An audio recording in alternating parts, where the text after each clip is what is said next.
नमस्कार दोस्तों आज हम आपको महाभारत से जुड़ी एक कहानी सुनाने जा रहे हैं जिससे आपको आशीर्वाद की ताकत का पता चलेगा। आइए जानते हैं। महाभारत का युद्ध चल रहा था। एक दिन दुर्योधन के व्यंग से आहत होकर भीष्म पितामह घोषणा कर देते हैं कि मैं कल पांडवों का वध कर दूंगा।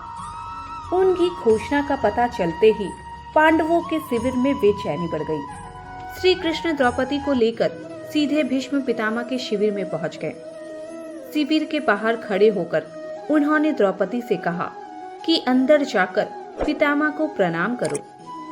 द्रौपदी ने अंदर जाकर पितामह भीष्म को प्रणाम किया तो उन्होंने अखंड सौभाग्यवती भव का आशीर्वाद दे दिया। फिर उन्होंने कहा, वत्स तुम इतनी रात में अकेली यहाँ कैसे आई हो? क्या तुमको श्री कृष्ण यहाँ लेकर आए हैं? तब द्रौपदी ने कहा, हाँ, और वे कक्ष के बाहर खड़े हैं। तब भीष्म भी कक्ष के बाहर आ गए और दोनों ने एक दूसरे को प्रणाम किया।